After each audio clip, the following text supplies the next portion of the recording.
India Australia മൂന്നാമത്തെ test സമനിലയിൽ അവസാനിച്ചിരിക്കുകയാണ്. ജയിക്കേണ്ട മത്സരമായിരുന്നു India. പക്ഷേ മഴ പെയ്തത് ഇന്ത്യക്ക് പണിയായി. ഇന്ന് 275 റൺസ് എടുത്തിട്ടുണ്ടെങ്കിൽ ഇന്ത്യക്ക് കളി ജയിക്കാമായിരുന്നു. പക്ഷേ മഴ വില്ലനായി. ഒരു സമയത്ത് ഇന്ത്യ കളി തോൽക്കുമെന്ന് എല്ലാവരും കരുതി. അവിടെ നിന്ന് ഇന്ത്യ കളി തിരിച്ചു പിടിച്ചു. ഇന്നത്തെ മൂന്നാമത്തെ ടെസ്റ്റ് കഴിഞ്ഞതിന് ശേഷം കോച്ച് ഗംഭീർ പറഞ്ഞ കാര്യമാണ് നമ്മൾ ഇന്നത്തെ വീഡിയോയിൽ നോക്കുന്നത്. ഇതുപോലത്തെ ക്രിക്കറ്റ് ന്യൂസിന് വേണ്ടി ഈ ചാനൽ മറക്കാതെ സബ്സ്ക്രൈബ് ചെയ്യൂ. ഇന്ത്യക്ക് ടെസ്റ്റ് ജയിക്കാൻ സാധിക്കുന്നില്ല.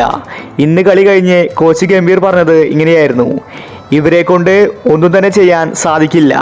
രോഹിത് ശർമ്മയും കോഹ്ലിയും ഫോം ഔട്ടാണ്. സീനിയർ താരങ്ങൾ വിരമിക്കേണ്ടിയിരിക്കുന്നു. യുവതാരങ്ങൾക്ക് ടെസ്റ്റിൽ അവസരങ്ങൾ കൊടുക്കണം. സഞ്ജു, ശ്രേയസ് പോലുള്ള യുവതാരങ്ങളെ ടെസ്റ്റ് ടീമിലേക്ക് തിരിച്ചു വിളിക്കണം. അല്ലാതെ ഇനി ടെസ്റ്റ് ക്രിക്കറ്റിൽ ഇന്ത്യക്ക് ഒരു വിജയം ഉണ്ടായിരിക്കില്ല.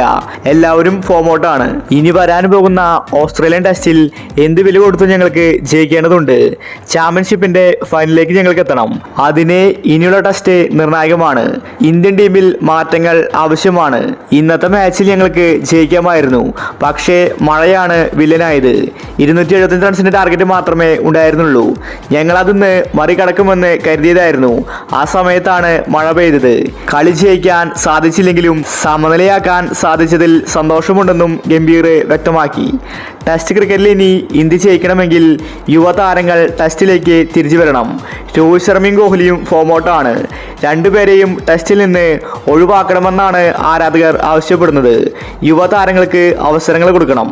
സഞ്ജു ടെസ്റ്റിൽ വന്നാൽ തകർത്തടിക്കുമെന്നത് ഉറപ്പാണ്. സഞ്ജുവിന് ഒരു അവസരം കൊടുക്കാനാണ് ആരാധകർ ആവശ്യപ്പെടുന്നത്. കോച്ച് ഗംഭീറും സഞ്ജുവിന് പേരാണെന്ന് എടുത്തു പറഞ്ഞത്. സഞ്ജുവിനോട് റെഡിയായിരിക്കാൻ ഗംഭീർ ആവശ്യപ്പെട്ടിട്ടുണ്ട്.